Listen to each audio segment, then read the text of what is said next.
Today, let's break down where this myth comes from. The one about exhausting cardio routines that Victoria's Secret models supposedly use to prep for their shows. Because very often when I watch interviews with them, I keep hearing the same narrative. Every single one of them says something like, to get a body like this, you have to seriously restrict yourself. You need to run every day, jump rope for 30 minutes to an hour, follow super strict diets, so on. And now, speaking as someone who's more deeply involved in fitness, I find this a bit amusing. Because models, not just Victoria's Secret models, are typically ectomorphs. They're naturally lean and struggle to gain any weight. I'm not saying this applies to every single one of them, but for the most part. Now let's break down one key training principle that helps me maintain a toned, sculpted body without jump ropes, running, or overly restrictive dieting. Here's the thing. It all comes down to this fear that models usually have of bulking up. Seriously. You don't want to look like a bulky bodybuilder, so lifting heavy weights, using barbells, or those intimidating dumbbells doesn't seem like the right approach. But in reality, it doesn't work like that. It's the main misconception that I often talk about. To really understand why, you need to know that our bodies have two primary types of muscle fibers. When models do all that cardio, light aerobics with dumbbells, or long-distance running, they're mainly targeting slow-twitch fibers, also known as red muscle fibers. These are the ones responsible for creating definition and a toned look. They respond well to long, steady, repetitive movements. That's why, after all those exhausting workouts, these muscles get denser, slightly pumped, and create those smooth, sculpted lines. However, muscles that pump up fast also disappear fast. And that's why we often see those same models just a week or two after the shows, caught by paparazzi on the beach somewhere. And we see that their bodies no longer look as firm or sculpted. Well, it's pretty clear that the girls have every right to enjoy themselves. They're relaxing, having fun. Work's over, and I totally support that. I completely agree. But we have other former Victoria's Secret models, our all-time favorites, Rosie Huntington-Whiteley, Candice Swanepoel, and Izabel Goulart. We can see they have that beautifully toned, firm, athletic shape. The kind of fit, sculpted bodies we all aspire to, and the same look they used to bring so effortlessly to the runway. But why is it that with some girls, we see those muscles deflate in just a week, while with others, that kind of result can be maintained for a long time, and their figure stays sharp and defined? Let's get into more detail about the training principle that every girl should follow, especially those with an asthenic or ectomorph body type, if the goal is to have a toned, dense physique without bulk. This is the exact principle I follow myself, and I'll share my own example and my training routine a bit later. Because if you want that firm, beautiful body, not oversized, but at the same time sleek, athletic, and nicely shaped, you actually need to target a completely different type of muscle fiber, type 2. These are essentially our white, fast-twitch fibers, which, as you might know, respond best to quick, explosive loads. And so, in order to really understand how to structure your training process, you first need to determine what your body type actually is. Girls might think, okay, if we're watching this video and everyone looks more or less like ectomorphs, relatively tall, skinny girls, then the principles should be the same for all of us. But actually, that's not true at all.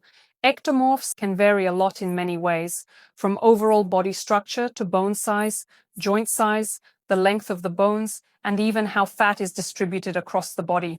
Now, let's move on to why it's actually so important to understand all of this when you're planning your entire training program. So, look, I've got some of my favorites here again. Adriana Lima, Candice Swanepoel, and maybe also some skinny girl like Frida Asen.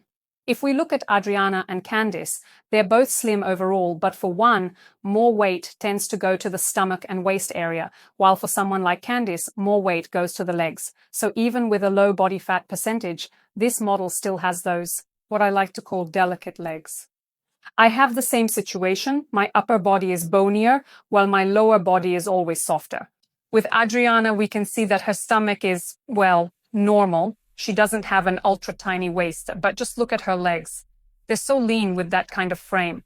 The bones themselves are slender, and the fat distribution is completely different. So moving forward, if you really want to structure your training effectively, it's absolutely crucial to first understand your own body type, to get a clear sense of where most of your weight naturally tends to go. Because wherever the majority of your weight and fat is distributed, that's the area we're actually going to avoid bulking up.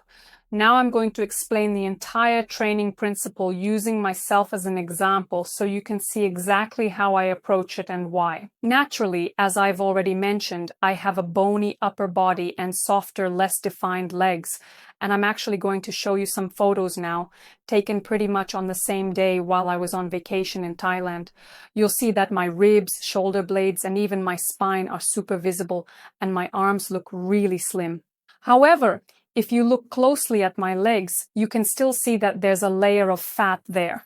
And if you have this situation or the opposite, we're now going to talk about what to do. To make the body firm, to have those muscles nicely covering the bones, you need to train in a strength format with progressive overload. And here you shouldn't be afraid of getting overly bulky. As I always say, that's not going to happen overnight. So basically, at this stage, you'll simply be focusing on building your muscle mass through the basics, those fundamental compound exercises until you reach the volume that feels right for you. Then you can move on to working those other muscles that are closer to the surface. But here's the thing, it's this foundational work that really gives you that dense, firm body by specifically increasing and strengthening the white, fast-twitch muscle fibers. So if your physique is built on this kind of solid base, you don't have to worry about it disappearing after just a week off, or if you get sick or go through some stress, those muscles will stay with you. And this really is the key difference in the training principle followed by models like Candice, Rosie, and other Victoria's Secret models. Now I'm going to tell you how I've been training, why it only takes 3 hours a week, and why it shouldn't take any more time. I started building this muscle mass in my upper body with basic strength training exercises such as bent over barbell rows. I make sure I'm hitting all the key areas evenly. Next, chest, the pectoral muscles. My favorite exercise is the dumbbell press with a squeeze using 9-kilogram dumbbells.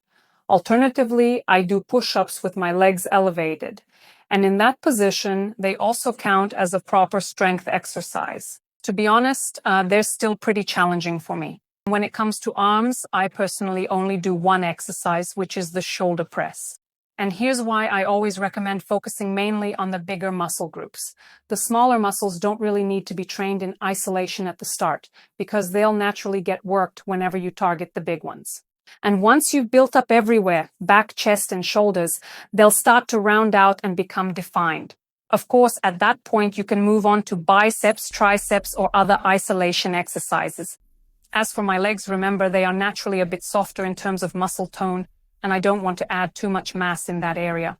That's why I usually do squats or lunges, and I like to add some extra weight to make it more challenging. And I also did some isolation work, for example, the glute bridge, also with added weight. How is my training structured?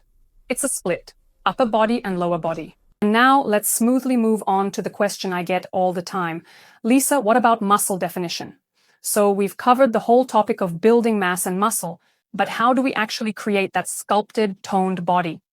And here's the thing, this is why you don't need to torture yourself on treadmills or with endless jump rope sessions. What you actually need is to build muscle, because the more muscle you have, the more energy your body burns just to maintain it. In other words, you'll be burning more calories all the time and your overall metabolism will be higher. So you can still enjoy those same little treats from time to time. Obviously, we're not talking about going completely off the rails here. No, nothing like that. But you can occasionally treat yourself to something you enjoy, whether it's a nice dessert, some baked potatoes, or a serving of pasta. Overall, your diet stays balanced and nourishing, with a few little indulgences here and there. And with this kind of diet, my body doesn't get soft or lose its shape, simply because I have enough muscle mass for my body to burn off all those calories I consume. And this is exactly what I'm always encouraging women to focus on. So I made this video mainly for the girls who look at these toned, fit bodies and think you have to exhaust yourself to get there. You don't. What you really need is just 3 hours a week for 3 solid workouts. High-quality sessions where you work hard with weights or on machines, focusing on basic compound exercises with a challenging yet reasonable load that truly stimulates muscle growth. And of course, you need to eat well so that all of this can actually grow. And not to wear yourself out with all that exhausting cardio you really don't need. Because in reality, the more muscle you have in your body, the more energy, essentially the more calories, your body burns just to maintain it. And girls, the good news is that you can actually still enjoy your regular, delicious meals, your favorite foods without restricting yourself, and in fact, your physique will look more toned and defined than if you relied only on cardio without strength training. That's it.